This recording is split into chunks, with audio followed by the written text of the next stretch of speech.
Good evening, good afternoon, good morning, wherever you may happen to be. Thanks for tuning in to our monthly live stream, this time for November 2023.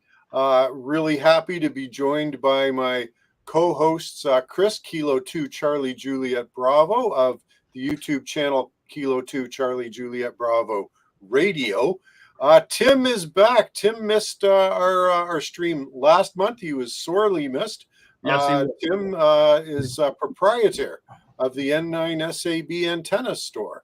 And Tim, it's good to have you back. And of course, myself, I'm Tracy VE3TWM, my YouTube channel, Outdoors on the Air. So today, today, whatever, we don't have a guest. It's just the three of us. We're going to be talking about some of your favorite things, hopefully. Antennas, portable operation. Hey, there's Jeff, WJ7 Victor. Good evening to you, Jeff. Good afternoon if you're out west. I'll be right back. I got to grab a cable. Hang on. Yeah, no worries. Chris is doing. He's got the gear. The gear gods have to get invoked here. Oh, look at that cool camera. It's just moving around. Yeah, it's doing all kinds of things. It was wondering where I went. Okay, so Jeff is on the West Coast because I see it 6 p.m. there, it's right? 7 call area, but that doesn't mean anything anymore. Well, no, there's a time next to it. It says 6 p.m., which would be 2 hours. Well, see, I see 8 p.m. there. Because you are East, Eastern. but I'm only 1 hour time difference from you. Okay, and so it says, not sure. Hey, Jeff, tell us where you're at. And Frank Fodu left us a comment earlier. The SWL contest 2023 starts 1st of November 2023. SWLs are welcome. I don't even know what that is. Are you guys familiar with that one? What, the term? SWL contest. I know there's that's a strange contest. Well, SWL is shortwave listener, right? Right. Yeah. So how would you contest that? Right. Yeah. No, it's a good question. I'd be interested to know more. Okay, we got David, Victor Alpha 3, November India Echo from my home province. Nice to have you on board, David. Michael from Labrador. Hey, great to have you back. I wonder if the snow's flying in Labrador. And hope you're hunkered down and keeping warm. From Victor Oscar to Mike Sierra. Jeff's in Portland. There you go. He is on the West Coast. Scout 75 is back. Hey, Scout, great to see you. Thanks for showing up. We appreciate it. Okay, so let's go around the table a little bit, see what people have been up to. Let's start with Chris. Chris, what's going on in your world? Ham radio wise, well, I know we're going to talk about a little bit my latest foray into publishing a video, dropping a video up of the antenna build project I did. I got on for CQ Worldwide a little bit. I really didn't get on a whole lot. Friday night, I got on for a little while, and I was focusing on working bands, like looking for countries on bands where I didn't have that country confirmed yet.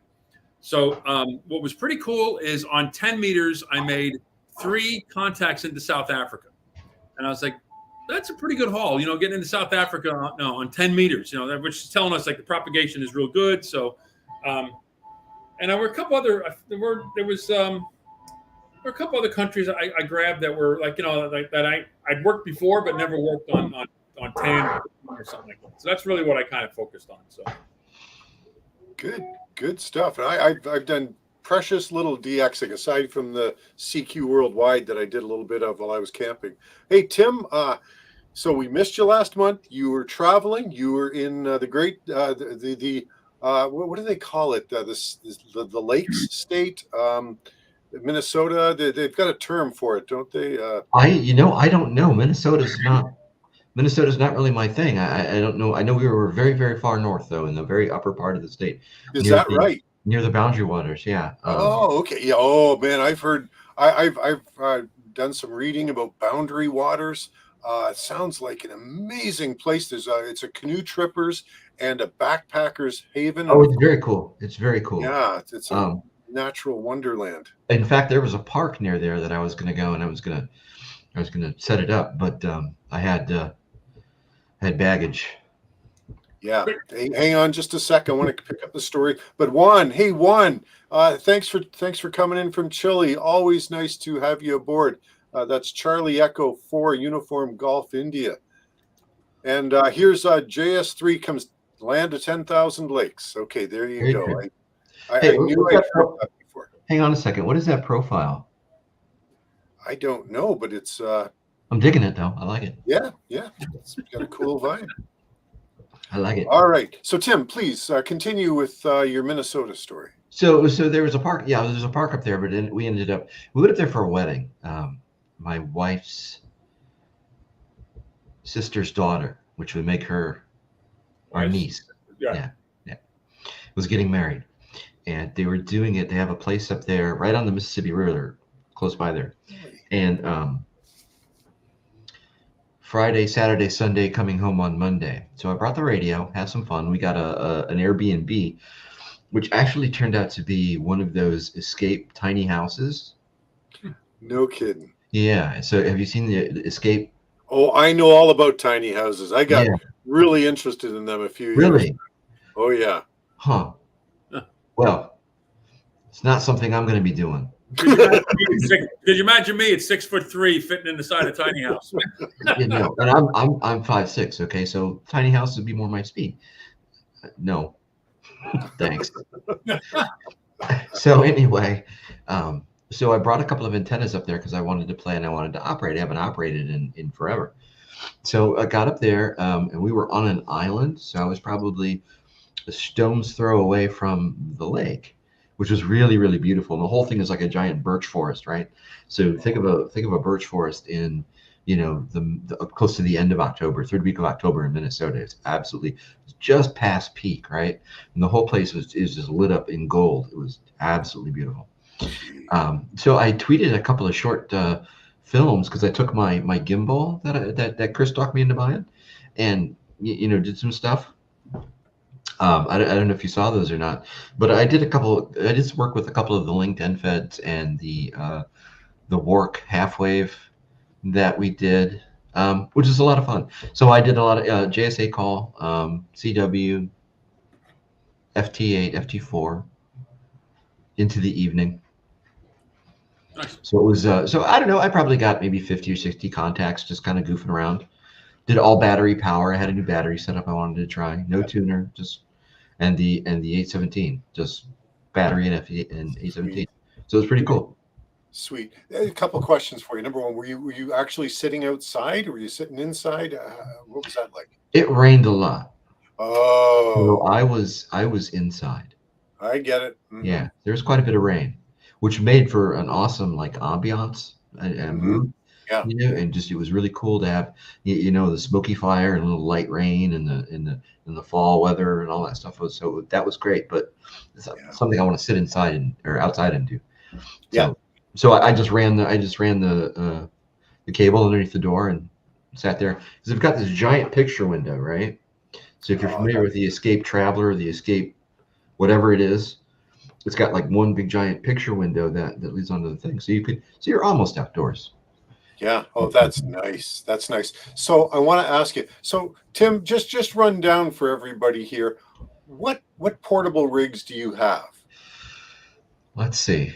I got the 817, of course. I've got the G90. I've got a True SDX, and I've got a couple more. I don't. Their names are not floating to the top of my head. Okay, because they're boxed up somewhere underneath the workbench or something. The reason I'm asking is what made you choose the 817 with that collection of rigs? So if you were to go to my QRZ page, I had built a battery box. I did this years ago. So it was an old Stanley toolbox, modular toolbox on wheels, right? So you had a giant cavity in the bottom and then a smaller toolbox. And then there's like a middle layer that you can put drill bits and stuff in.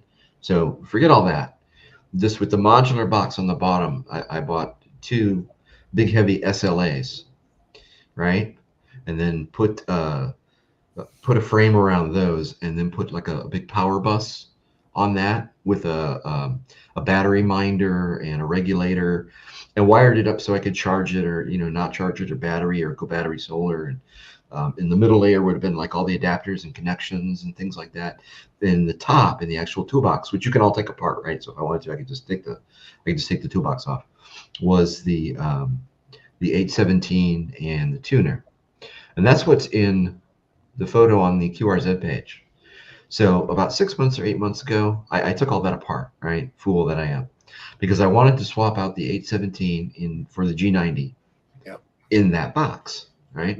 And I swapped out the SLAs for some lipos so that it's not so doggone heavy, right? Yeah.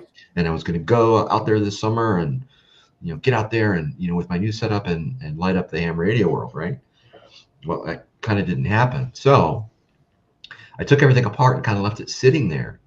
And then I had bought, oh, by the way, up in Grand Rapids, Minnesota, there's this place called Glenn's Army Navy store. If you're in the area, I highly recommend it. Whoa. Very, very cool place. My wife bought a bunch of stuff and I got a couple of things, but among the things that they had that I wanted, they've got old ammo boxes and they've got, Nice. they've got the 7.62 and the 5.56 and 308 and all these different sized ammo boxes, but they've also got some plastic ones too, right? So they had a plastic ammo box. It's perfect for an 817 and the two little mini. I have the lipo versions of the 10 amp hours like you have. Yep. Mm-hmm. Yeah. So and I double them up just so I don't have to change them out so often. But that and the Yaesu SC17 thing that I hate, but it's so it all goes in there, and that's cool. So I'm building that and putting the other box together, and one of these days, hopefully in the next couple of months, they'll be good to go. But I brought the 817 just because it was handy. It's light. It's there. I didn't have to mess with it. I would still have to set up digital interface on the G90 and stuff, and the 817 has the computer and the program and everything ready to go. And I grabbed the laptop, I grabbed the radio, I grabbed the batteries. We're good. Done. Cool. So they all went in a bag instead of me having my little cool case that I could wheel around. A question for you. Did I hear you say that you weren't keen on the SCU 17? Because I've heard nothing but good things about that. I bought mine a long time ago, and this was when I first started, right? And I just had a devil of a time getting that thing up and running on. Is that right? What was then probably Windows 10, I'm guessing. Okay. And you had to download virtual device drivers and all of this stuff to get it set up and get it moving, and it was just a pain in the neck. I did it again recently on one of the laptops, and it wasn't that bad. But I just remember that thing being I was like a day trying to get that thing to work with the radio, and so it's just kind of left that taste in my mouth. But it works fine. It's sensitive though. I've noticed that the transmit and receive, especially on the digital side, you can really, really overdrive things with that. Yeah. And I can blow out the speakers too on the receive side with, just cranking it up. Yeah. Yeah. Oh my gosh. Okay. So I'm sorry. You took a couple of antennas up with you. Yeah. Yeah. I grabbed the 2040 linked half wave that I do, and the work bander. That the work infant half wave that we did. The tech prepper and I did that recently. So it's I'm not familiar with that one, but it does sound like a cool antenna. Well, it's an infant half wave, right? 50 watts SSB, and it's got a 17 or 12, a 17, and a 30. So it's linked, right? It's like a linked dipole, and it's a half wave. And you just put the thing in the air, do the links you want to use, and go like that, and it's pretty cool. You don't have to put it up that high, right? 17 and 12 are just fine. 15 feet in the air. So coming out of the cabin, it was maybe 1.5 feet off the ground, straight up into a tree for about 12 feet ish. 2, maybe 3 of me, right? So, and then straight over to another tree. So it was one big inverted L, and I could pretty much I did a lot of the continental US like that. Oh, fantastic. On digital, yeah, which was nice. Oh, And good I had stuff. it running north-south because the cabin faced the west, and then so the sun, you can see the sunset come down right over the Sure. water. Oh, And that's nice. and so it ran like this. So yeah, it was running north-south, Hmm. and did quite a bit that way. It was a lot of fun. Did a lot of JSA call, which I needed to get more familiar with. I wanted to get around to doing, WinLink and what's the other one? VARS or Vara or Versa? What's it called? You know what I'm talking about? I don't. It's the chat. It's like a chat program for Oh, yeah. yeah, Vara, Versa, something like that. I'll look it up when it's Chris's turn. Sure.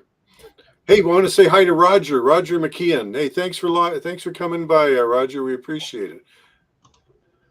Okay, Tim, that sounds like you had a really nice trip.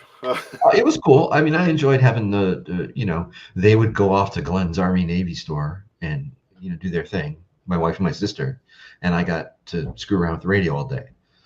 And in typical amateur radio fashion, just as soon as I got everything tuned and running and tweaking and just working the way I liked it, they come home. Yes. Of course. Oh yeah. Yeah. And they come on there tripping over I got the spike in the ground and the things in front of the doors. They bump into that, and then they open the door and the coax goes flying. Well, but the wonderful thing about it is that they never complain about stuff like that. No. We understand that you want to work, the radio and do this stuff. You don't need to spend any time with us. Yeah. We're good. We understand. Take your space. We purposely got this, multi-room, expansive cabin. Yeah. Fantastic. Hey, listen, Mike's here, N2MAK. Hey, Mike, nice to have you join us. Thanks so much. All right, good stuff. Mike's got a cool channel. You should put his. He does have a cool channel. I see Scout 75 is there too. I think he's doing yes, he is too. Yeah. Yep. Sure. You know what? I like that we've got a nice international audience here, which I think we is sure cool. do. And the SWL contest, there's a link in the private chat. I don't know if you want to. I guess there is an SWL contest. Oh, okay. Thank you for that. It's to encourage listening to medium wave and shortwave radio stations all over the world. I didn't know there were still shortwave stations all over the world. Yeah, they're out there. It's not like it used to be, but they're out there. I think it's a wonderful thing, and we've talked in the past about, I mean, how many of us, at least of our age bracket, got our start from shortwave listening, right? I can remember the first time I got excited about radio. It was from listening to these incredible signals coming from overseas from all these different broadcasters. So, in a way, it's kind of sad that shortwave has sort of gone the way of the dodo for a lot of international broadcasters. But on the other hand, it's kind of nice to know people are still enjoying it. I used to, when I first got into it, I wanted, it was number stations for me. Oh, I wanted to hear number stations. So I got my little, Sangean, thing, and that didn't really work. So then I got the Grundig, and then that didn't really work. So, I'm going up in the Grundig Satellite 75 and, trying to find all these number stations. And by the time, this must have been like, I don't know, maybe the mid 90s or something like that, the only thing that you could hear were, the BBC and the Fire and Brimstone Preacher Hour, Yeah. Mm-hmm. Yeah, absolutely. Hey, Richard E. Good evening, all to you. Good evening, right back to you, and happy Thanksgiving to all the U.S. hams out there. Is it Thanksgiving already? It's coming. Well, that's why is that why we're doing this? No, I think the month turned out. Third Thursday was going to be. It's a week from tonight. Week from today is Thanksgiving. Yeah. Okay, the number stations in that dang Duga radar. Yeah, I'm not familiar with the Duga radar. Tim, you know what that's all about? There were a couple of different radars. The Russians were doing some radar tests over the North Pole or something like that. Well, I remember the woodpecker. Woodpecker. Yep. Woodpecker. Yep. You're going back. And there's something going on now. There's a new one, a new over the horizon radar that's causing some issues in the bands. Yes, I don't recall exactly what that is, but it's there. But I have the O'Hare Airport radar, so I don't need any others. Yeah, that's right. That's right. Hey, Jeff says there's still a few number stations out there. I think that what is it, Ringway Manchester? Yeah, Greenway, Manchester. He's done some videos on the number stations. Yeah. They're hard to find. Well, aren't they supposed to be? Like, and isn't it kind of amazing that in this day and age that they're still being used? No, I think it's perfect. Here we go. Richard says the woodpecker was the Duga radar. Okay, thank you for that clarification. Okay. You know, and sorry, Tim, I was No, just going to say the so the number stations. I mean, you don't need much in the way of sophistication for that, do you? Well, that's just it. I mean, nowadays, anything you do online is potentially traceable or hackable, right? Yeah. But if you've got a one-time pad and a number station, good luck. Yeah. Well, listen, we've sort of been around the table. We've got some stuff that we want to talk about. I do want to see if this is going to work. I hope it does. I shared this with the guys prior to going live, and when I was camping the late October, the CQ Worldwide single sideband DX contest weekend, I did a Parks on the Air. I posted a video on my channel about this one. I think I called it the Nightmare Before Halloween. Anyway, I did my operating, laying in bed at night. Just, you know, it was after dark, and I heard this bird in a tree right next to mine, and man, was this sucker loud. I'm just going to play a little bird bit. at night? Is that a nightjar? And it's actually going back and forth with another one. Well, that's of some course, that's some I had Canadian never heard vampire bird, isn't it? well, I had never heard a bird like that before. And I'm thinking to myself, well, what could it be? Now, I know southwestern Ontario, where I was, they get a lot of birds that the rest of the province doesn't seem to get for whatever reason. It's on this big migratory flight path. So I think I have never heard something like this. So the park warden was coming around once in a while in his pickup truck. So I flagged him down on one of his rounds. And I said, hey, listen to this. He says, do you know what bird this is? And he's got a little bird app on his phone. And he pulls it up, and I hold my phone next to his so that he can get the audio into his phone, and nothing's coming up. He says, are you sure it's not a katydid? And I said, well, I don't know. And but a katydid's a bug, isn't it? Halloween? And it's very late in October, and so he goes to his phone and pulls up the sound of a katydid, and that's it. So this very loud bird was actually an insect, and it went all night long. Fortunately, I was able to fall asleep, but that was interesting. And later that night, it didn't show. I tried to record it. A great horned owl. What else you got up there? What's that? What other weird stuff you got up there? Well, there was a crane of some sort that was hanging around by the water's edge, literally 25 feet from where I was doing my POTA activation. He wasn't bothered by me at all. He was sitting there doing some fishing right on the water's edge while I was doing my POTA stuff. Cool. So there you go. I saw a red-headed duck that made some crazy noise in Minnesota. I think I got a picture. Red-headed duck. Yeah, it was some sort of. Oh, I know those. I think I've seen those in Algonquin Park. Yeah, but what's it called? Hey, Abe. I think she's napping. So we're going back to the woodpecker radar. It was, or at least one of them was, just a couple of miles away from Chernobyl. Thanks, Richard. Appreciate that. Hey, Juan comes back on a couple of occasions. I have encountered encountered number stations very early in the morning. He thought it was just a myth. Yeah, no, these things are real, and they've been on the air for generations now. Oh yeah. I mean, they were on the air in the 70s, and probably earlier than that. Oh, here's another damn thing. So you were listening to katydids on Halloween. Can you see that? Sort of. Well, that's my house. Do you know anything odd about it? I'm having a real hard time picking it out. Try that. Is that the mini home, the mini house you were in? Well, that's my home. That's where I'm at now. No, no, Yeah, no. I'm sorry, Tim. I'm having trouble making out what it is. No, I got like 2 inches of snow here. Snow? Yeah. Well, you can keep it. Totally. You got that right.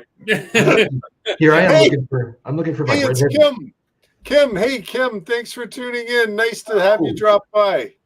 Oh, she was here she took my place last week, right? She did. Yep. She filled your shoes admirably. She did a great job.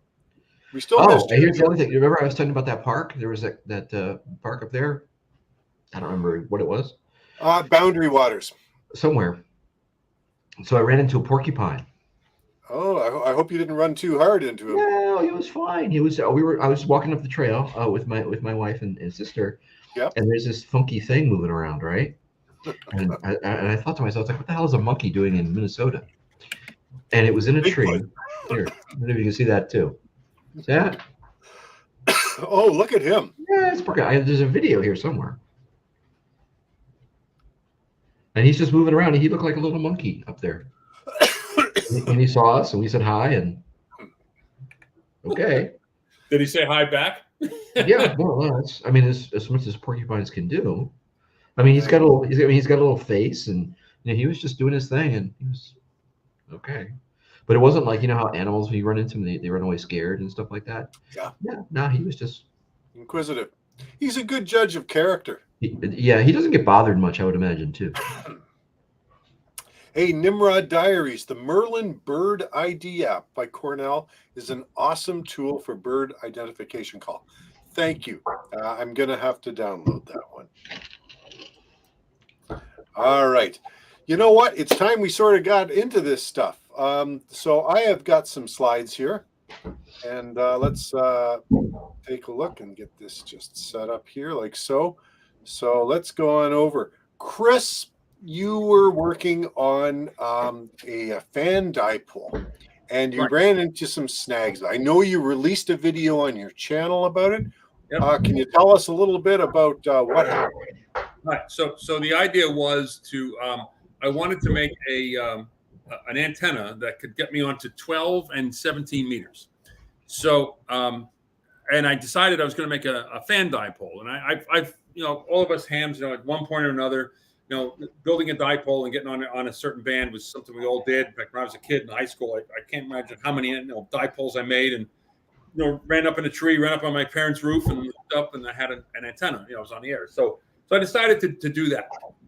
So bought all the stuff. I got it through Quicksilver Radio. They advertise at QST. They're local to me, actually, up here in Connecticut. So I got the center balun, and I got some wire and some coax, and the insulators for each end, and I built this dipole. So I used the old calculation I used forever, which was there's the old 468 over f, in megahertz, and you get your length in feet, and if you want the each radio, you just go 234 over f. I did that, did my calculations, double checked everything.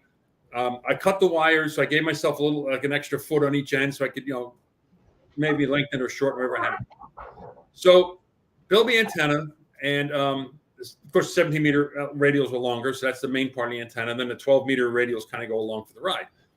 So you see that picture's got showing everybody how I soldered the connections in the center, and put them down with lock washers and all that to make sure that was all nice and tight. So anyway, I built the antenna, and they got it off the ground, about 10 feet or so, just to do a quick test. And the 17-meter dipole was perfect, 1.5 to 1 SWR, which you'd expect, and it was just flat across the whole band. I was like, great, I'm feeling real good. Now I go to the 12-meter band, and it's sky high. It's like 10 to 1. I was like, oh, all right, well, what happened, right? Now, mind you, I've never built a fan dipole, so of course I'm thinking back in mind, all right, there's got to be some sort of proximity effect with one wire with another and that kind of thing. So I used my antenna analyzer, and I realized that the antenna is resonant too high. It's above the band. So I have to make the antenna longer to bring its resonant frequency down. Well, here's the problem. I gave myself an extra, foot on each end. It wasn't enough. I went right to the end, and it was still resonant outside of the band. It's like, oh. So I wound up having to extend because of the way I built the antenna. With the lug I took the two radio wires and put them under one lug and crimped them and soldered them. So like I'd have to take all that apart and redo the whole thing. And honestly, I was just lazy. I said, no, I'm not going to do that. So I remembered in the old days, there's a thing called a Western Union splice that the old Western Union guys that used to run line, poles run line, they developed a splice. And it's a way of taking two wires and splicing them and soldering them in such a way that you can extend the length of a wire by doing that. You can add another piece of wire to it. Okay, so I did that. And sure enough, I added like a little over a foot on each end of the 12-meter antenna. And I still had to kind of tinker with it. And it was really finicky. It was like, like an inch or two either way brought me in and out of resonance. But I got it. So it's resonant.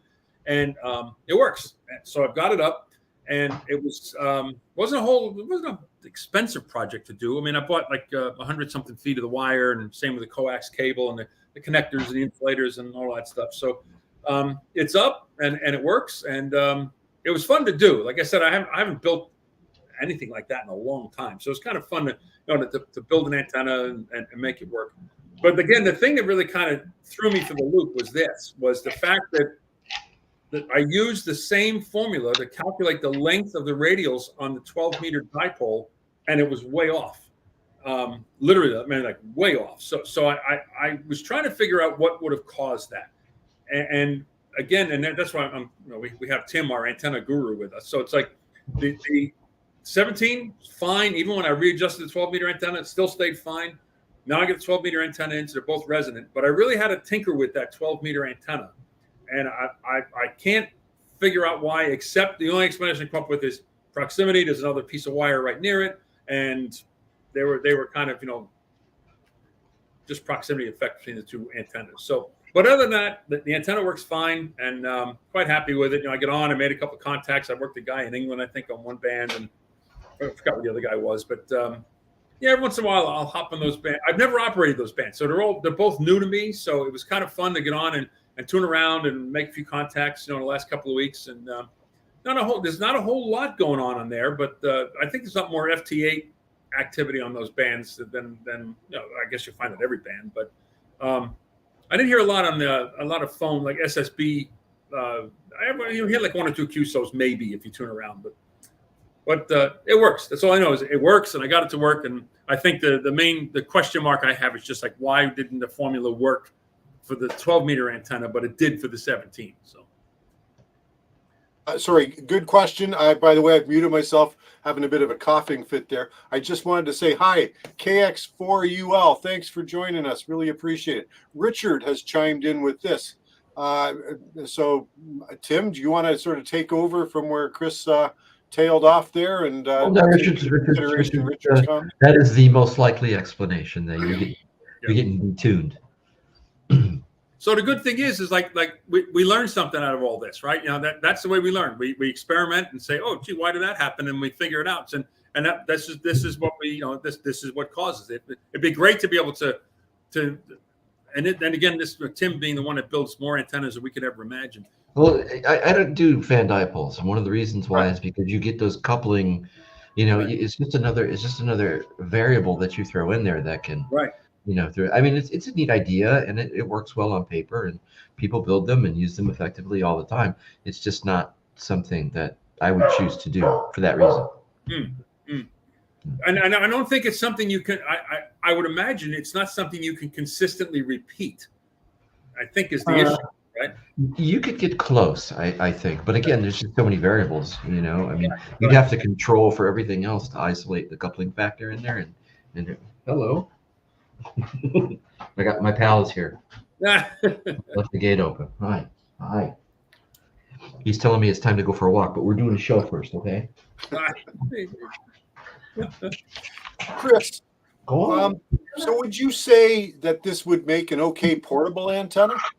No, and here's why I say that. Well, there's a number of different ways to build fan dipoles, right? The way I did it was literally like the classic fan design, which is one radio, like one antenna, and then the common feed point, and the second one goes off on an angle, right? So, and then you have at each end you have to put some sort of a spacer to keep them apart. What I found when I put it up was it really wants to twist around on itself. So that gets really kind of it wants to do this. It does. In fact, if you look in the video, you can see that I let the coax dangle straight off the middle, so it kind of adds some weight, so it doesn't really want to swing around all that much. That's the first thing. Second thing is you've got those spacers in it, right, at each end. So if you're going portable, it adds a lot of size and bulk to the antenna. So it's not the kind of thing you can need like Tim's antennas. We both use them. You could just roll those things up, put them in a little pouch, you're done, right? This thing, you can't do that with that. No. So I wouldn't say it's really much of a portable or like a POTA type antenna. You could probably get away with something like that for like 10 and 12, as long as they're short. Maybe. 17 would probably be the longest I would go with. The spacer at each end. Now, some people, like with mine, some people will add like line to the shorter antenna, so they all go out to the end, and then it kind of squares the antenna up rather than have it like fan the way my mind is. Still seems like it'd be a hassle for portable, though. It is. It's just a lot of moving parts that I don't think would work. And I don't know how it would work as a sloper. I don't know if you could do it as an inverted V. Again, like to what Tim just said, you're adding a whole bunch of other variables to it. Well, it'd just be a dipole like anything else, but there's no reason to do all that portably when you can just throw up an OCF if you've got a tuner, and most radios do nowadays. Right. So the one thing I'm thinking about, unless you're a purist, and you want to get out there and make that fan dipole work, which is, hey, I could take a horse waves to blow a weekend. So, hey, Kim has just thrown out a comment here. 12 meters being a fun band. She encourages more people to get on 12 meters single sideband. Yep. It's a small band, but it's dreadfully underutilized. Mm-hmm. And yet, when 12 is open, it combines that 15 meter plus 10 meter performance, the DX ability. Just it can be magical. Same with 17. 17, you get between 15 and 20. So if 20's open, there's a good chance 17's open, and it's a lot, it's a lot quieter.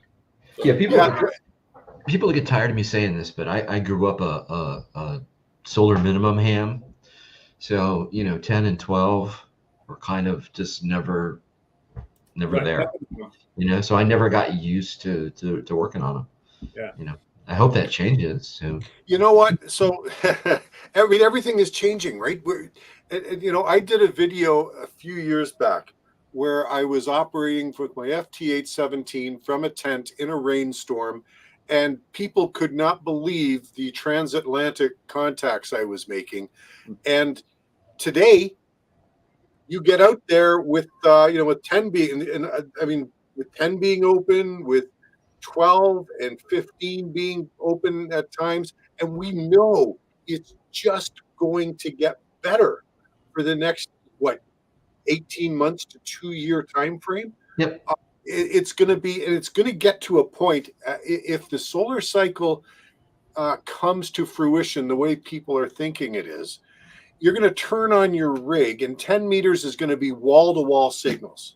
Yeah. And it's going to be like that for most of a 24-hour day, because that's what it was like in previous solar cycles, not the immediately previous one, which was a bit of a dud, but in previous ones.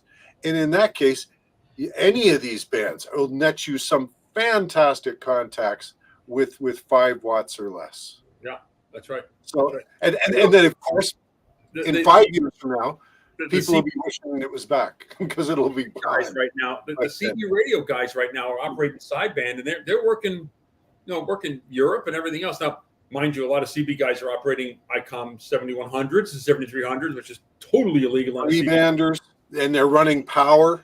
Yeah, which they shouldn't be. But I look, I have a CB rig sitting here, and I have that dopey little Procom antenna out there, and I hopped on it one time. I worked a guy in Scotland on CB, and mine's a good old fashioned 12-watt SSB radio, right? Yeah. Work. It's like, and that was about a year ago. So the conditions there are it's just going to be wide open pretty soon. So, which is great. Absolutely. It's another reason why it kind of pushed me to get that antenna up. So, yeah, good job on that, Chris. Hey, Jeff says for portable, maybe better to go trapped over fan. And this is the old argument, isn't it, Tim? It may not be an argument, but at least a debate.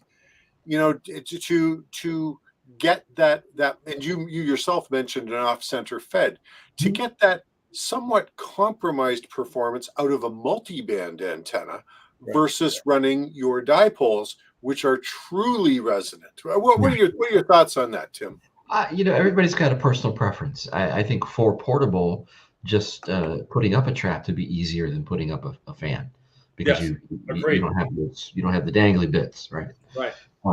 So there's an argument to be there, but people like what they like, man. There's no telling it. My perspective is, because I talk to a lot of new hams, right?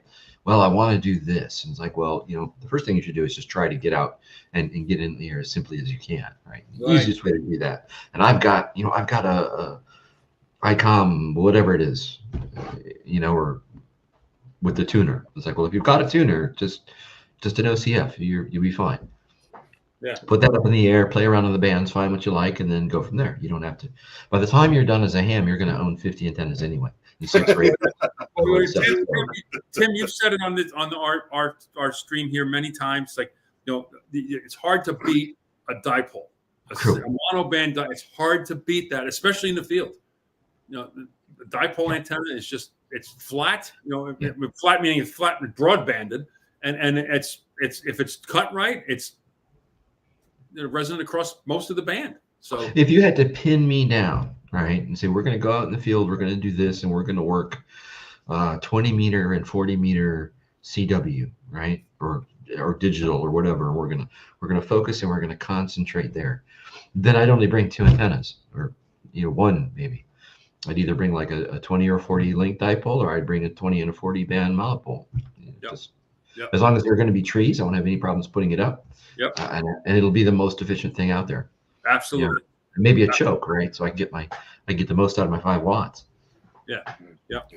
But that's got to be fun for somebody, right? Now somebody else is going to want to go out there and be like, oh, we're going to work 10 and 12 during the day, and I'm gonna hit the gray line on 20, and and then at night it's going to be 40 and 80 for us, and I've got the grumpy old ham net on 80 at midnight or something, right. And that's a different story. Right. Hey guys, I certainly wouldn't. I would not want to go monoband dipoles for all of that. Yeah, right? Correct. Hey, guys, we've got some really interesting comments here. So why don't we go through them one at a time, Tim? And I find this fascinating. So Richard E says, for portable usage, I bought 6 5.56 meter stainless whips and built a portable DX Commander style 6-band antenna. And I'm having trouble picturing this, but Tim, what are your thoughts on that? That's awesome. I love it. I think I've seen that on YouTube. Somebody did something like that, and they made that. Yeah, it's like they're all it's like a common feed point, I think, right, for all the whips. It'd be like a cell tower on the ground. Yeah, exactly. That's cool. That is cool. Hey, Pixar, it didn't happen. That's all I'm saying. I like that idea, Richard.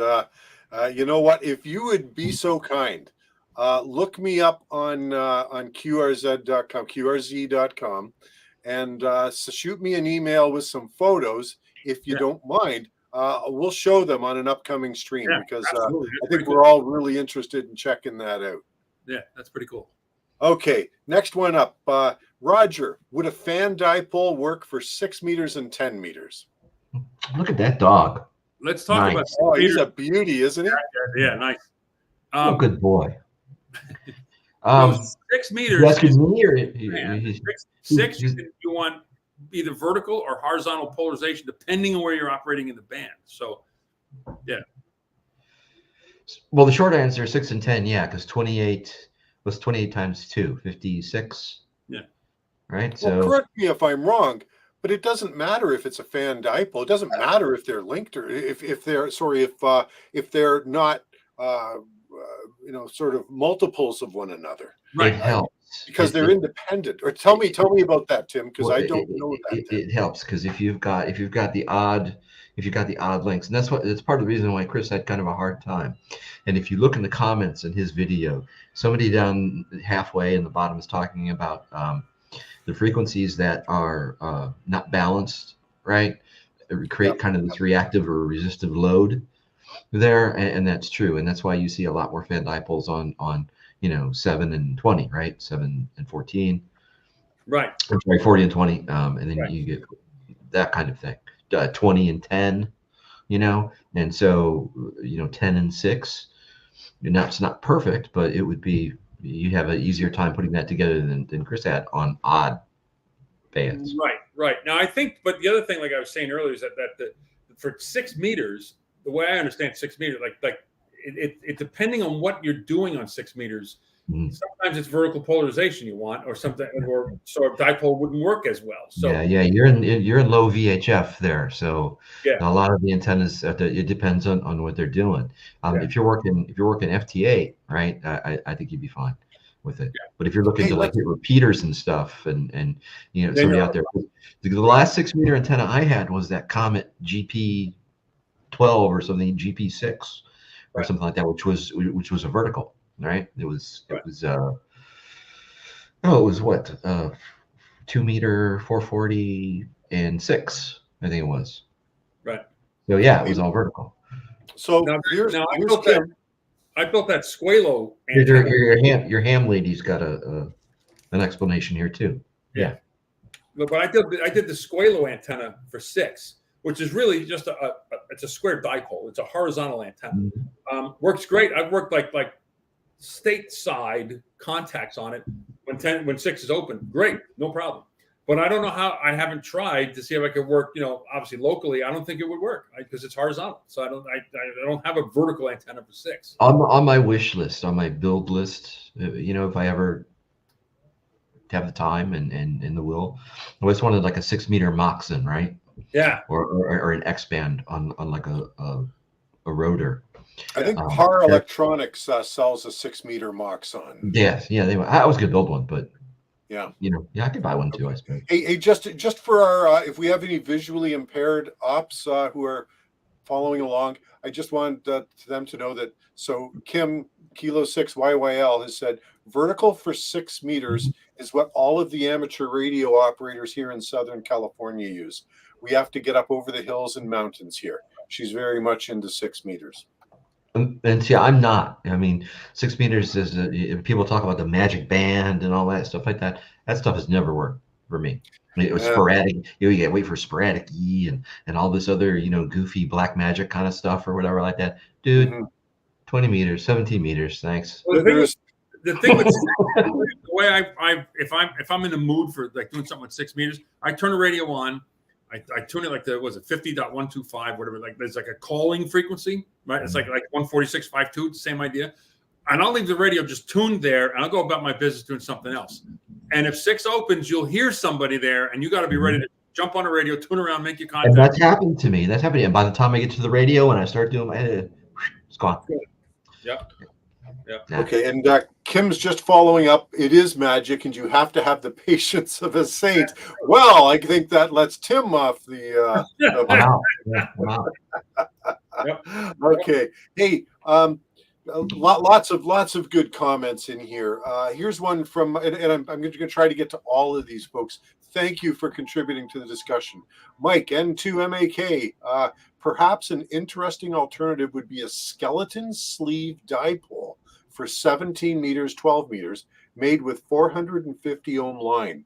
I'm looking to make one for 6 meters, 2 meters for local 6 meter, 2 meter single sideband. That's just a thought. Either of you guys have any thoughts on that one? That's right up your alley, I think, Tracy. I don't even know what a skeleton sleeve dipole is. I'd have to go look it up. I don't know, but I love the Fed with the 450 ohm. Well, I'm not a big fan of twin lead, but that's because of my experience. That's only because of my experience in a suburban environment where I had big time RFI running a G5 RV, and you know, of course I've taken your G5 RV out camping. It works great. Well, that's 300. Yeah, it's not okay. Yeah, that's 300. I don't know. Look up skeleton sleeve dipole real quick. See what that is. Maybe it's something we know of by another name. That's happened. I got it. Yeah, Mike, if you can, Chris, can you take a look at that? Yeah, I just want to get down through some of these comments, guys, while we're going through. But so honestly, one, yeah, but strange. Sorry, not strange, but maybe eclectic antennas like that. You know, are fun. That's that whole experimental thing, and I know that you like that. Oh, I love that stuff. Yeah. Yes, you're right. I do love that stuff. See, actually, my mind works to things that somebody might actually buy. So it's that's a much more practical side. Juan from Chile. I think for portable, the link dipole is the better choice to carry on my backpack. Yeah. I think you've got three people who agree completely with you, Juan. Depends, though. Depends. I think that link dipole will cover 80% of all your operating needs. Right there. It depends on what you want to try. The only issue is that you're taking it down, you're putting it back up, as compared to a multi-band dipole, whether it's a resonant end fed or whether it's an OCF, which of course requires a tuner and will not be as resonant. You're going to need a tuner with that, so it's not going to be as efficient. So good call, Juan. The skeleton sleeve dipoles, I'm looking at, it's made out of 450 twin lead. And is that the one that somebody just pulls the twin lead apart and then just has one end of the dipole? No. It's made out of 450 twin lead, and it folds on it. It folds back. Then there's a gap, and there's a section of the twin lead in the middle. It looks like it couples to that, so you can get multiple bands out of it. That's my first read on it. I could be wrong. But okay. I know. I have to see a visual. I visualize kind of a bazooka style thing there. Sort of. Yeah. Yep. I'm seeing if I find another picture of it. No, we can make one for Mike, and he can do a video on it. That'd be very cool. Or Tracy. Tracy could do a video. You're not going to have that covered for me. Hey, listen. Sorry, go ahead. You're not going out you're in for the year more or less, right? Yeah, my camping is over until spring now. And so now, I'm starting to think about next year. Okay, but it doesn't mean I won't be going out, because all kinds of interesting stuff coming out for outdoor activities. I just got to move into winter mode. Okay. Kim I think she was responding to what we were talking about a little bit earlier about CB. CB is crazy good right now. I listen, and there are so many CBers working the world right now. Yeah. I wish we had that many numbers in amateur radio active on the air. She's right. Absolutely right. It's incredible. There's a lot of CB activity, and she's absolutely right. Yep. Okay, Scout 75. Hey, I'm sorry it's taken a little while to get to these comments, folks, but we got a good conversation going. I don't know. Comments are the best. Yeah, absolutely. Okay, Scout 75 says, for me, operating portable, the simpler the better. I'd rather have a single band or two to work with than spend my day troubleshooting and untangling a mess. More radio time, less swearing. Yeah. I can't agree with you more. And you know what? The truth is that typically for me, it's been 40, almost always 40s, particularly when the sunspot cycle was lower. And now that it's higher, now I'm starting to get into 20 more. I talk about Mr. Adventurous, right? Forget the higher bands. My portable operations have almost entirely focused on 40. But with CQ Worldwide, every year, of course, I'm up there looking, okay, is 15 open, or field day, is 15 open, is 10 open? But Scout 75, we're brothers on that one. Okay, let me see here. Okay, so Roger says, thanks for the answers. I really appreciate it. Okay, here's Scout 75 throwing some shade. 6 meters is called the magic band because magic doesn't exist. Just kidding. I just like that show. Been my experience. Yeah. There is a 6-meter net here in Ontario, and the guys are pretty far flung. And on good nights, they can actually hear each other. Now, the way it works is that On a good night, they can hear each other. well, I gotta spell it out for you so that you understand. So the one guy is net control, and he's more or less, not exactly, but kind of centrally located. And he's at elevation, as much as there is elevation in Ontario, which is really flat. And he's got a big tower, and he's got a beam up there. And he'll swing the beam in a certain direction, and he'll call for check-ins. And then he's got to swing it in another direction. And of course, anybody who checks in, the other people aren't hearing the people that check in, they're hearing the net control. And sometimes, depending upon band conditions, they'll hear him one week, the net control station, and then they won't hear him the following week. So I give those guys a lot of credit. They're persistent, but I don't have any 6-meter capabilities here. And in addition to that, my home sits just below the threshold of something they call the Niagara Escarpment here. And it's this 700 or 800 foot rise up from the lake that goes all the way up through Ontario, right up to a place they call Tobermory, which is on the Bruce Peninsula, which juts out, this massive thing that juts out and separates Georgian Bay from Lake Huron. And then this escarpment actually continues across into the upper peninsula of Michigan and down through Wisconsin. But because I'm sort of sitting down here, and the guys are all up here, I can't go that 5 or 6 miles through solid rock to get up and hear the stations over there. So I don't even bother. I don't even have an antenna for that. We had remember we had Rob N1 NUG on 741 channel. He does a lot of 6-meter mobile stuff with some guys here in the northeastern part of Connecticut, and he's been having great luck with mobile, and he's having great luck with it. So. Yeah, there's a 6-meter club here too in Chicago. It's the Chicago FM Club or something like that, and it's always been intriguing. But like I said, it's just never worked for me. Right. Go figure. So maybe they hear each other like during the torrid meteor shower or something. I don't know. Hey, listen, Mike's come back. N2MAK. Actually, the 450 ohm is the radiating elements. Yes. One element is parasitic. Look up Kilo Golf 4 GVL skeleton sleeve. So, Chris, you got a good handle on that one. Yeah. Hey, you got another build video coming, Chris. No, I don't see me trying to noodle around with that thing. Kim K6YYL. We have a Sunday morning net on 50.400 AM. Wow. Local Pacific time, and then a Sunday night net. 50.15 single sideband. We have a lot of check-ins, especially the morning net. Interesting on AM. That's interesting. Where in Southern California is she? Los Angeles area. Is she in the basin there, or is it? I'm not that familiar with. LA's pretty big. LA geography. The LA area, like Southern California, is pretty flat. You got the mountains, and then you got you got a pretty flat section there. So if you get decent elevation on an antenna, you'll work pretty much the whole area. Yeah, I spent a lot of time out there. I didn't do any radio work though. It's a shame. Yeah. But I know the area. Yeah.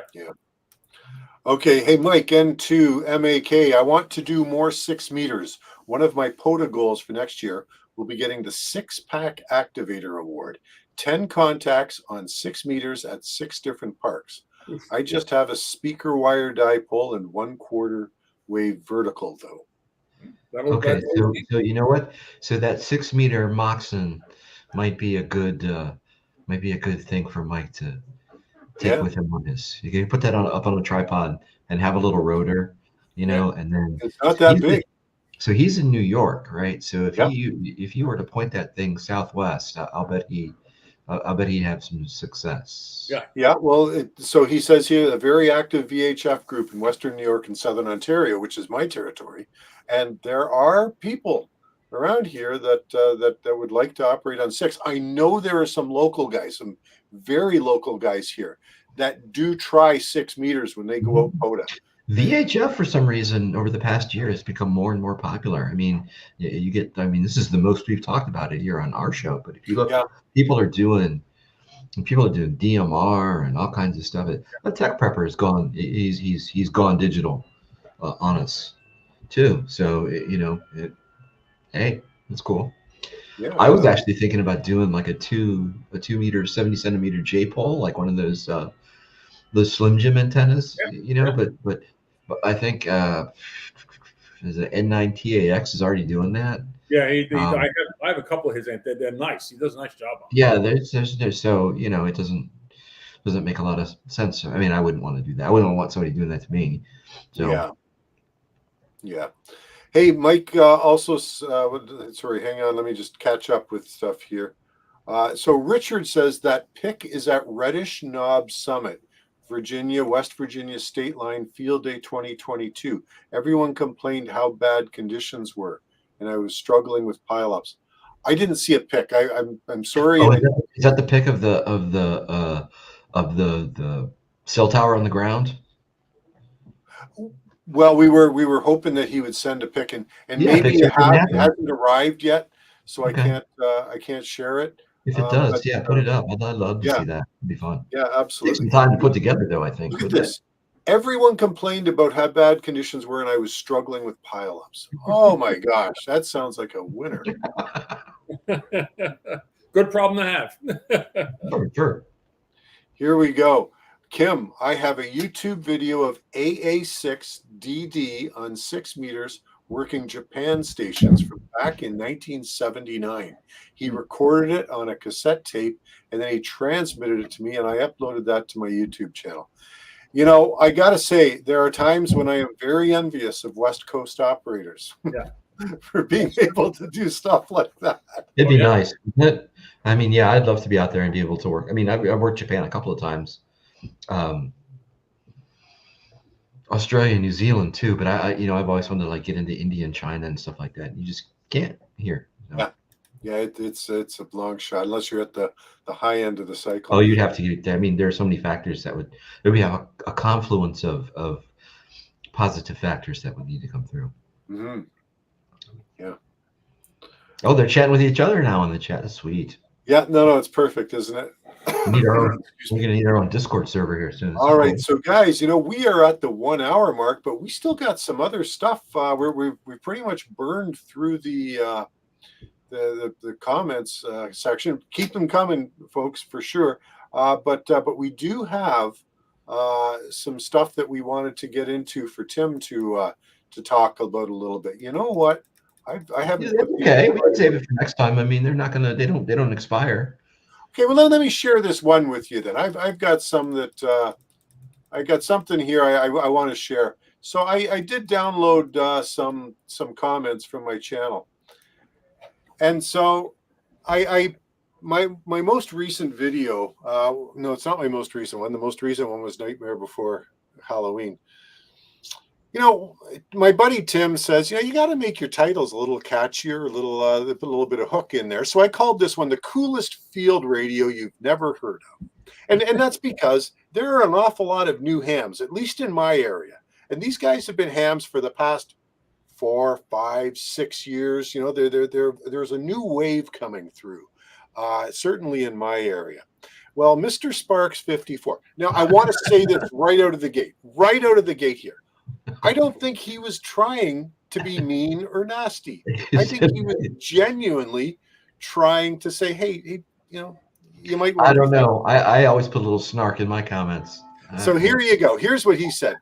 Of course, I've heard of the SG 2020. I had one for years. That title screams clickbait. Come on, man. Don't use titles like that. Okay, wow. For the record. Wow. I did not suggest that Tracy jazz things up a little bit and make it hooky and get kind of stuff like that. What I suggested was that he go full on clickbait, oh my God, my ham radio burned my house down kind of shit. That's what I suggested.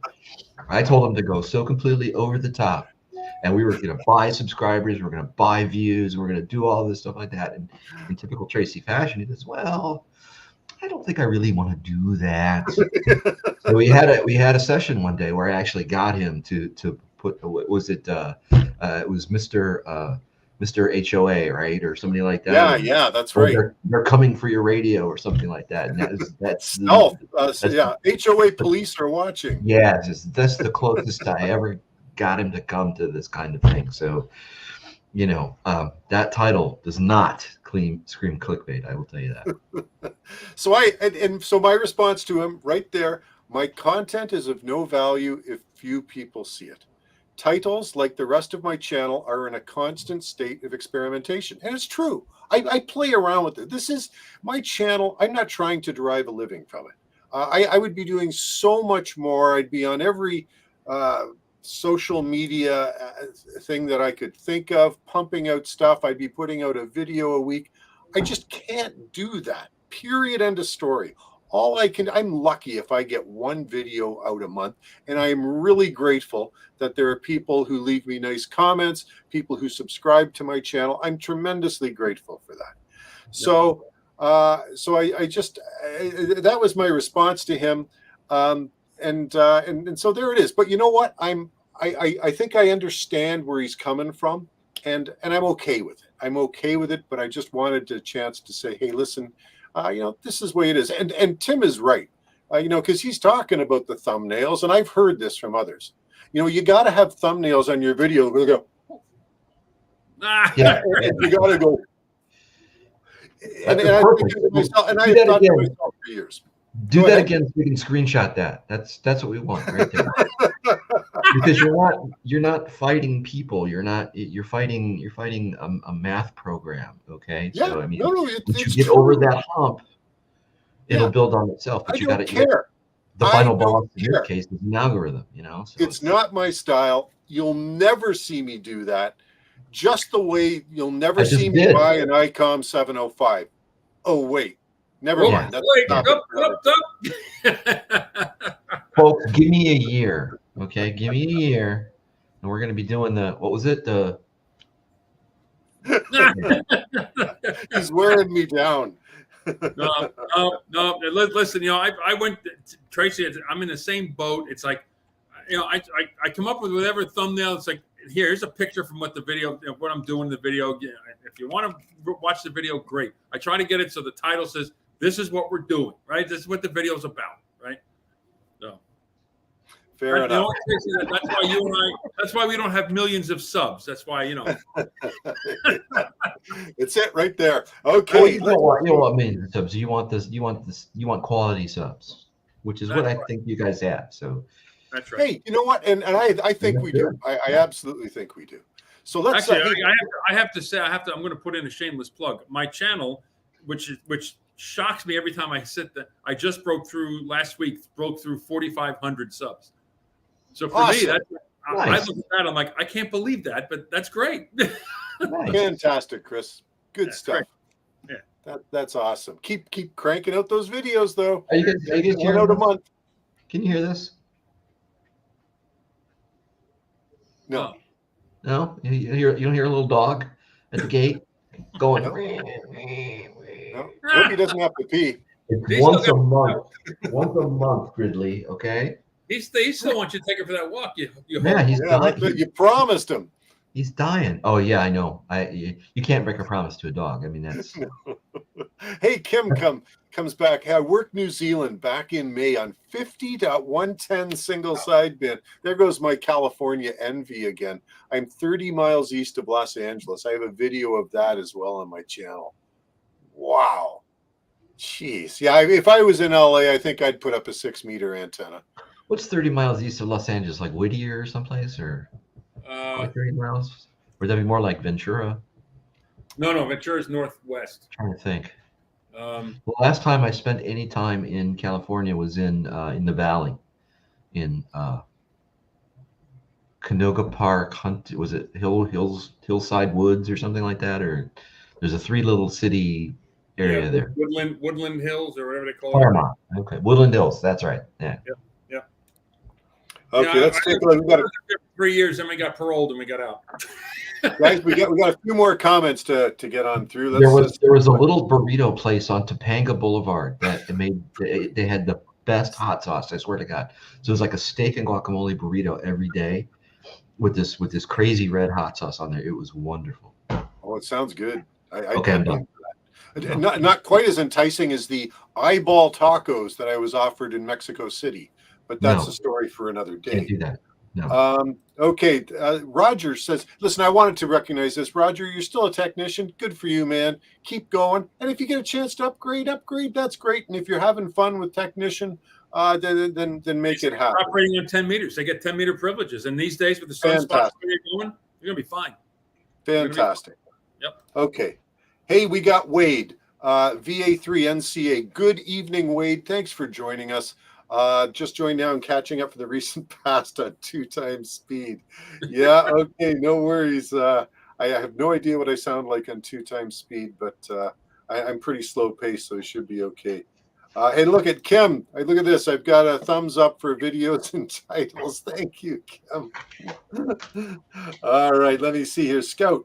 How did this get in my pack from Tracy's last video made my day? That was pretty funny. I don't know if you guys have seen that, but that was pretty funny. Well, how'd this get in there? Oops. yeah. Okay. You can't please everyone. You run a good, clean channel, so just make the content you want to make and let the chips fall as they may. Thank you, Jeff. I appreciate that. You know what? Everybody's got their own style, right? And that's just what I'm doing, and that's just and I'm grateful for everybody. I truly am. Okay, so Kim came back and said Claremont is her QDH. Oh, Antelope Valley. Oh man, that's on my bucket list one day to get there. Okay, Kim, on the city on the border of Los Angeles County, San Bernardino County is so close to me, 1 mile from my house. Okay. There we go. Okay. Hey, Roger comes back. Definitely plan on upgrading my license. This is such a great hobby. It is the greatest hobby that I can certainly think of, Roger. And yeah, I got nothing more to add to that. That's just fantastic. Okay, let's get back to some of the slides and questions because I want to sort of skip through to some of yours, Tim. Okay. You know, my poor pal Tim's been waiting for a little while to get this. Oh, I'm not the one waiting. All right, here we go. Let's start off here. Now, I think I may have messed up with the slides, but I think all the questions relate to a single antenna. So that's the way I've got the slides set up here, Tim.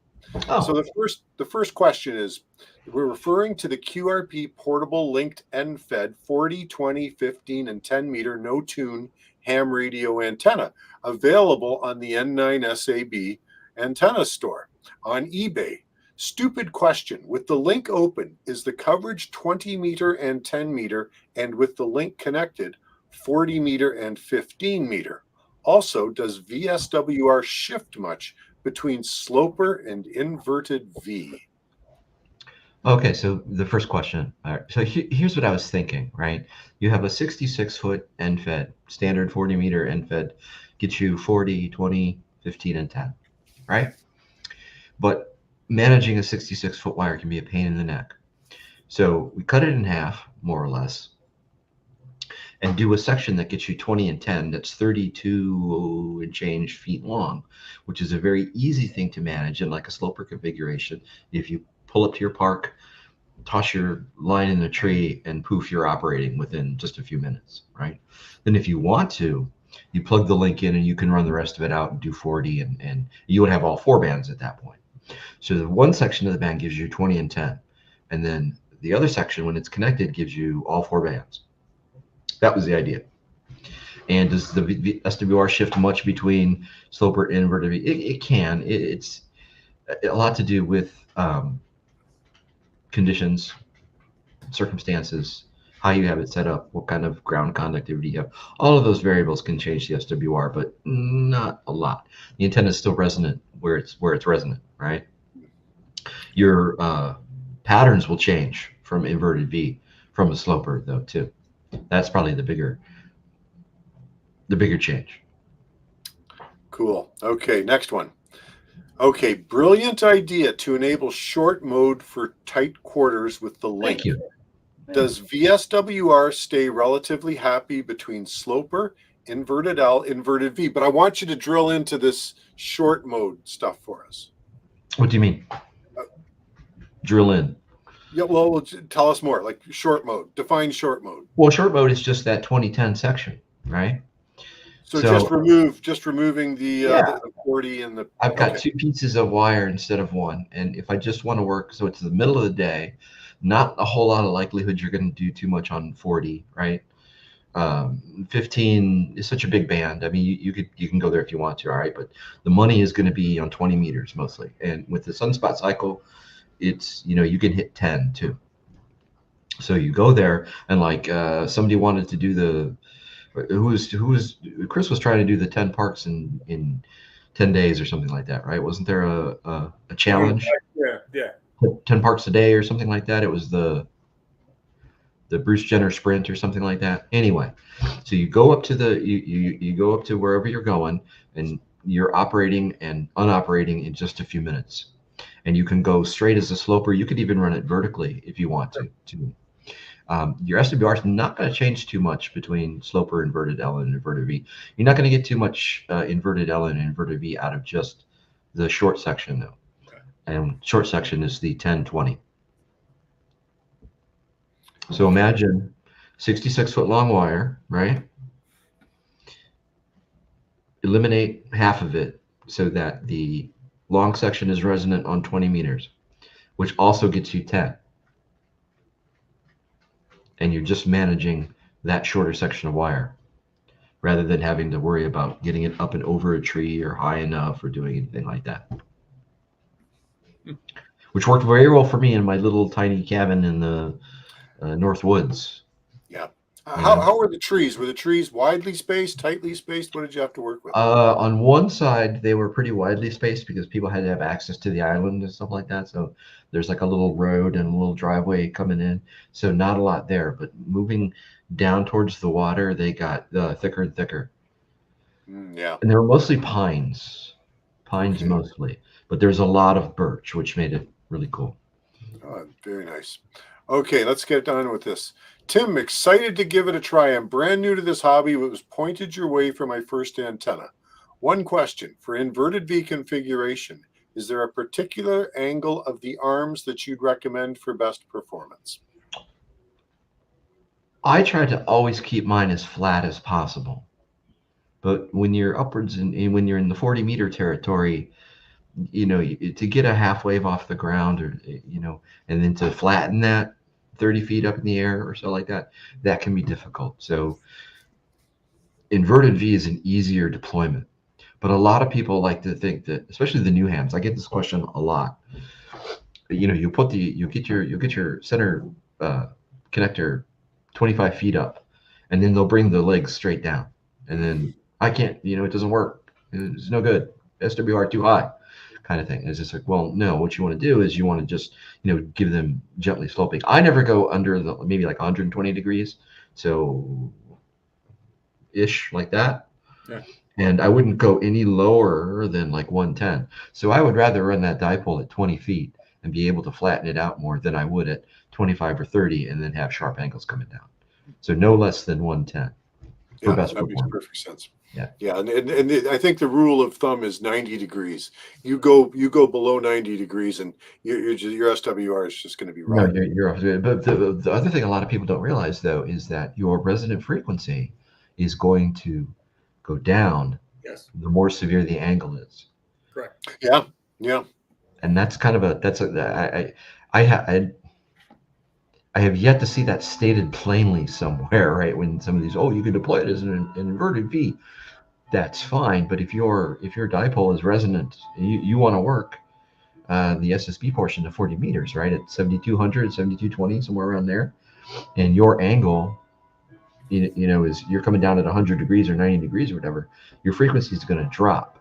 Mm-hmm. And for a monoband dipole, no tuner or nothing else in there, you have to realize that you're going to lose a little bit of efficiency like that. When people order dipoles from you, you usually ask them how they intend to install it, right? How to use it. Mostly, a lot of times I do. A lot of times people will just say, "Oh, I'm going to do this with it, and I want to work digital." Okay, well that makes it a lot easier. Right. But dipoles, you're fairly broad banded, so they're very forgiving too. I mean, you don't have to be perfect. And the way people learn and they take their test and they study and all this stuff, there's an implication, at least on paper, that things have to be perfect all the time, or no dice or whatever, and that's not true in the field. Right, that's true. I mean, I run a low 40-meter dipole at 25 feet or whatever. I can get across the phone band and the digital portion of the band without difficulty. But I don't freak out if my SWR is 1.6, right, as opposed to like 1.3. Okay, I mean, in practice, on paper, that's good. Well, it's a big bugaboo, right? It's got to be 1.1 or nothing. It's not the case. People need to freak out less about that. So if I'm, my SWR is 1.6, 1.7 or something like that, I'm not going to see any appreciable difference than if it were at 1.4 or something like that. Lower is better, no question about it. But in reality, to recognize a substantial difference between that would be very, very difficult. Guys, I have to jump in here. Kim has just posted a comment. I think this is the greatest thing since sliced bread. So we know Kim's call is K6YYL. She was out with WW0MAN. Now, what an awesome call. I can just see the two ladies out there with the best calls in the world working POTUS. Fantastic. That is awesome. That's fantastic. Okay, but back to some of these questions here, Tim. Okay, how is the takeoff angle for dipoles? Is it as low as verticals? Technically, no. That's the short answer. The long answer is, again, I've worked just as much DX with the dipole as I have with a vertical.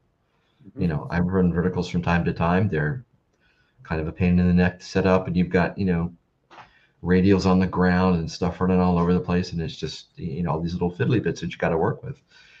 So when you look at the radiation charts and you see that low takeoff angle, and you understand propagation theory, and you get this many more skips out of that low takeoff angle.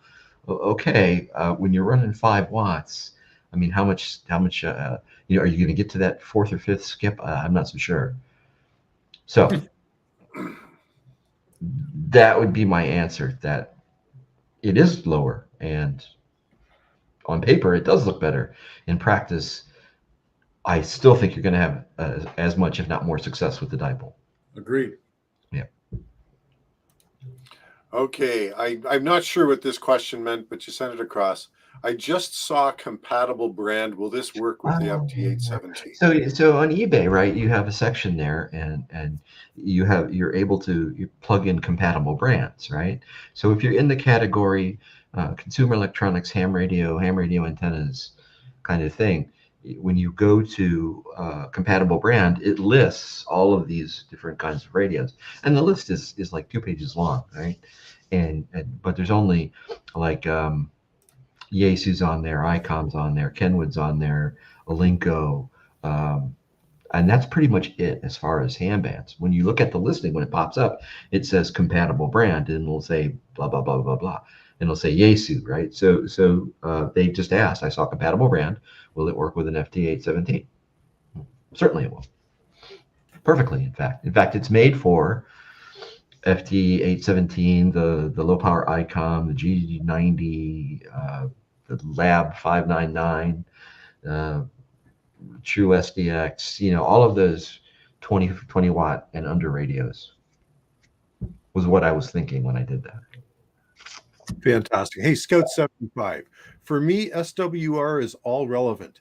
If I was in a big time contest station with a permanent station, 1-to-1 or nothing. But since I do mostly portable, 1-to-1 would be great. But as long as the radio is happy, so am I. That's right. Yeah. I think he means SWR is relative. Yeah. Yeah, he's right. Yeah, I don't think I've ever disagreed with the Scott 75, even on Twitter. Yeah.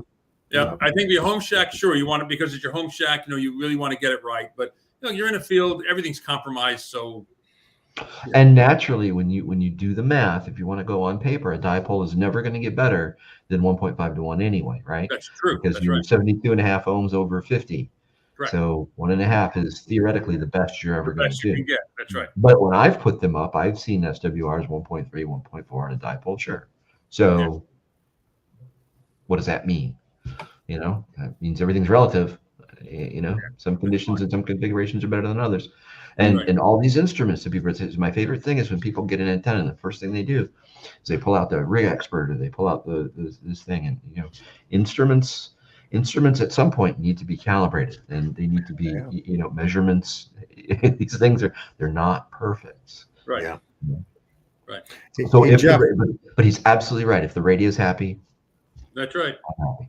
Mm-hmm. Jeff, WJ7V 1.5 to 1 VSWR is 4% reflected power for perspective. Well put. The other thing too is that a lot of people think they, especially in the new hams, this is another one I get a lot. They have a 100-watt radio, so they've got their radio down in the shack, and they've got 50 feet of coax running outside to their base, and then they're running up another 10, 20 feet on the tower, right? So 100 watts at the radio, it must mean I'm putting out 100 watts at the antenna. Yeah. It's simply not the case. Not the case. Not the case. Yeah. Which is why, you know, some of the toroids and stuff like that, I mean, we can get away with saying that, you know, 100-watt rated for SSB, right? Because at the end of that antenna that I'm putting up there, if he's putting out 70, 75 watts, he's doing pretty good, you know, on phone. Absolutely. Yeah. Okay, another one here. What is the connector type so I can buy a coax for my radio? Sorry for the questions, just getting my first HF rig going. Hey, we were all there. We know it. We remember what it was like. You thought you didn't know a thing. And this is not, you know, people say, hey, I have a stupid question. And there aren't any stupid questions. That's right. But I put this in there because the key part here is getting my first HF rig going, right? Okay. Which is, you know, a question a lot of people ask, and there are a lot of new hams out there, and there's, you know, I don't think connector type was on the test, if I remember correctly. At least not was on the test I took. Right? Nobody asked me the difference between SO239, BNC, SMA, none of that. Right. You know, so a lot of times I'm thinking about buying this radio. That's why I used to like Universal Radio. I don't know if they're still around anymore. No. The universalradio.com, they would have the radio, and then they would have like a picture of the back. Yeah. And you could see what the connector type and how the layout was, and you look at the rear of the antenna, you could okay, that's an SO239. So, and a lot of people ask me, he goes, well, what kind of coax should I get? You know, well, you just want to make sure that it's terminated in, you know, whatever is in the back of the radio versus whatever is up at the other end of the antenna. Right. That's really the question that he's getting here. And I don't have. There are people who take positions on, I only want BNCs or I only want SO239s. I'm fine with both of them, actually. In a lot of cases, I mean, BNCs are nicer because they work with the smaller cables usually. But I like the threads on an SO239. You know? Yeah, me too. I like the threads. I'm old school. I like stuff that screws in and doesn't move. You know, and I've had many times where, you know, a little twist or, you know, wind will pick up something, it'll turn, you know, and BNC will just fall out. Yeah. That's happened to me. Yeah, absolutely. Let me see if I've got this. You know, you're right, Tim, with BNCs, it's like, you know, even when they're locked, right? Yeah. There's still a load of motion in them. Oh, sure. Yeah, sure. And not all BNCs are equal, okay? Because one of the things,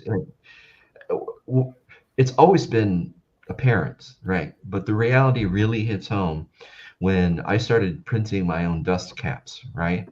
And I try to buy everything American if I can, and even the stuff that they don't even make in America anymore, like female BNC bulkhead connectors, right?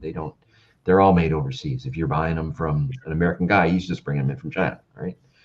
But the specs on those things are not the tightest in the world. So when I'm printing down to, you know, the 10th of a millimeter to make sure the dust cap fits on a BNC female, right? So I got the little, and inside I got the little interlocking grooves, so you'll buy a lot from one supplier and design a cap for that, and it works fine. And then I'll buy a lot from another supplier, and I come in and it's just too small, right? Yep. It won't fit. And it's not me. It's not my printer. Okay, it's not the filament. It's not any of that stuff. It's those specs on that stuff are just loose, right? Yes. And I have I've been out in the field. I'll put an antenna up on the air. It's got a BNC connection on it, and rain is expected, so I wrap it all up in electrical tape really tight. Make sure that's a nice good seal. And then when I bring it down at the end of the activation, I notice that, well, what the heck? Just in, I don't know if it's just unwrapping the tape that's done it, but this sucker's ready to fall off. Yeah. It didn't click into place and stay into place. Yeah. And I'm always careful when I wrap that tape around. I'm going in the direction of the twist to make sure that it's not going to come undone. So you're right, Tim. There is there's some variation. But I still like BNCs, and the world seems to like BNCs more and more these days too. A lot of the smaller radios that we're talking about, with the exception of the G20, all have the BNC connections on them. And the other question too is, what kind of coax should I be using? And I grew up with RG8X. Yeah, me too. And it's fine for me. It doesn't bother me anymore. But guys are wanting to use 316, RG58. It's another one. There's another one in there. 216, 220 or something like that. I don't know. Tim, G5TM, did a good video on coax and losses, and I know he likes to use some of the smaller stuff too. Right. Which is cool. It's fine. But like I said, I grew up with RG8X and an adapter and a threaded connector. Yep. That's everything I have here is it's RG8X. I mean, I have inside here, and actually going up to, I forgot when I put the antennas up here. I think I used RG8 only because I had a long length of RG8. I already had it. And I was like, all right, you know what? I'm going to use that, right? But certainly in the field, I use RG8X all the time. Yeah, so do I. Yeah, works great.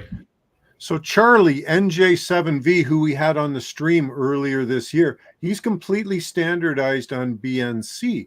But the reason I standardized on PL259 is because I like to get those, I don't use fancy cable in the field. I tried that. I had a bad experience with it. But you go to Amazon, and I don't know, they call it Road Pro or something like this. You buy an 18-foot extension cable, and it's got the molded PL259s on. I like those. There's no water getting in the back end of those molded connectors. Hey, it's not the greatest coax in the world. It doesn't cost an arm and a leg, and you've got that water thickness at the back of it. I've never had a problem. I mean, like any coax, you need to throw it out at some point, right? Something happens to it. It's fragile. You kink it up. You pull on it the wrong way. You just don't want to mess with it. But I that's why I standardized on the PL259s, because I'm using cables with those molded connectors on it. And I like to use those 18-foot cables with the double barrel SO239 on it, because now I just carry along 4 or 5 of those, and I daisy chain them if I need to, if I need the extra length. I'm not worried about cable loss running at HF. No. For me, that's why PL259 and SO239 was the way. Which is another cool too. The only thing I have to, I still make my own cables, because a lot of times when you get the molded connectors like that, they're crimped. Right. And I had a bad experience, chasing down ghosts and problems and stuff like that. And it ended up being just a poorly crimped connector. Right. So for me, everything's got to be soldered. Okay. There's no way for me to guarantee that. The same thing. It's like I make most of my coax assemblies. I make myself, and I solder up the connectors on each end. And where BNCs they're all crimped. That's true. Except for the ones I make. Mine are all soldered. But the coax. Well, The me coax. growing Yeah, me when growing you, up in television engineering as long as I did, 99% of what we did was crimped BNC connectors on everything. If they're done right, they work great. But yeah. I would put forth the argument that, if in fact the outside diameters on some of those connectors are not necessarily, the specs are a little loose, Right. what does the crimp inside look like? I mean, but that's not to say you can't. You just go, if you do what you got to do. If you need to go buy BNC, a 30-foot BNC cable from Amazon or whatever, I mean, that's what you got to do, and Right. and you'll be fine 99% of the time. Right. Mhm. Right. Mm-hmm. Hey, Kim, and both yourself and Richard have sent me photos. They're not coming through. I don't know why. There's nothing in my spam folder, so I'll watch for those. And when I do receive them, I'll include those in a future stream. So thanks very much for offering to send those photos along. I really appreciate it. Gentlemen, we are at the 1 hour and 35-minute mark. And while I feel like we could absolutely go all night, A, tomorrow's a work day for me. And B, I'm getting tired. I'm turning into a pumpkin. Here. So one thing before we go, right here, here's another cool thing that happened to me.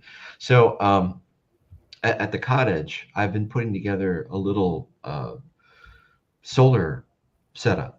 Right. And I have a battery bank and a solar thing here that I use to, just goof around. I'll run the radio off it sometimes or whatever. It's a small little battery bank. But I learned a lesson not to go with small amp hour batteries. I was doing like 55 marine deep cycles, 55 amp hour.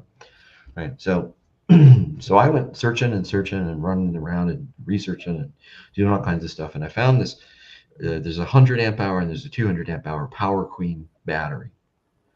Right, which I bought and I've had great success with, and I just bought another one not too long ago, and I'm going to build like a little bank of these things.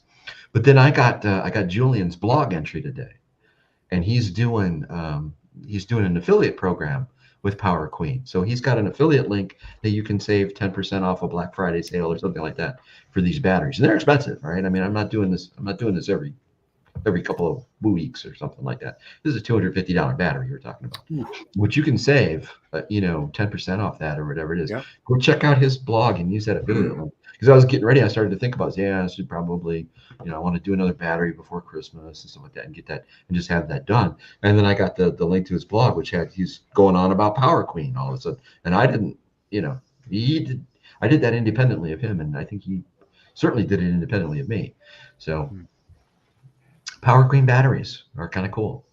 Okay. Very good. Hey, just before we bail here, Kim's back. I have had squirrels eat my coax. Luckily, I was able to wrap it up with electrical tape on the spots that were chewed. That was a POTA location while camping. Wow. Ooh, wow. Kim, we're about to pull the plug. I've just received it. So we will do it. We will show that on a future stream. But thank you very much for sending it. Greatly appreciate it, guys. Let's wish everybody a 7-3 and any final thoughts you might have. Starting with you, Chris. Well, as always, great time, great questions, great comments, and we'll see everybody next month. Make sure this is something that both Tracy and I usually forget to put in our videos. Make sure you like and subscribe. That's right. Exactly. Jeff nailed it. I hit that thumbs up. Hey, that's Tim, right. Final comments. Like and subscribe. Buy an antenna from Tim's eBay store. You won't regret it. Great stuff. Yeah. So if people want to buy stuff for Christmas, now's the time. What's your lead time, Tim? 5 days, 6 days, something like that. Good. Not bad. But we're doing some more tech prepper stuff, so that's going to have to weave that in as well. But for Christmas stuff, now's the time. Good stuff. Okay. And happy Thanksgiving to all our American friends, for sure. So wait a minute. So we're doing a Christmas show next month, right? Well, we're going to do something. It's just going to be the three of us again. Okay. Should everybody bring their wish list stuff? I think that's a great idea. Okay. Well, if you got your ham radio outlet catalog in the mail, it's like the Sears catalog when you were a kid. So, Is that what that Everybody- big thing was that I just the mailbox went funk and I saw some ham radio thing in there. Yep. Oh, did you see I tweeted out N1NSP sent me something in the mail too. He had that little HF handbook. Oh yeah. You don't even read my tweets, do you? You know what? It's not you. It's Twitter. It's X. I can't stand being inundated every day with all that stuff. So I once a week or once every couple of weeks I get on to see what's happening. Yeah, I'm just not a social media guy. You know, I gotta say it. Look at the disappointment in Tim's face. I know. There you go. That's it. Gentlemen, yeah. Thank you very much, everybody who's attended. Your interaction with us was greatly appreciated. Really nice to be in touch with people, and looking forward to the next one. So happy Thanksgiving to all the American people out there, and When's everybody else. Wasn't it like it's in August or something, isn't it? What's that? Canadian? Yeah. October. October. We had ours, about 6 weeks ago or something. Okay. No, not quite, maybe a month ago. But anyway, Do you yeah. eat turkey too, or do you eat like loon or something? Turkey. No, yeah, loons. That's great. Yeah, no, that's yeah, no, it's turkey. It's turkey and all the trimmings, pretty much the way you folks did it so right. We had to do it. You know, it's just we got to be different, so we do it sooner. Well, that's when the God bless America. Anyway, I'm ranting now because I'm just getting punchy. Punchy. Okay, Good night. everybody. 7-3. Catch you down the log.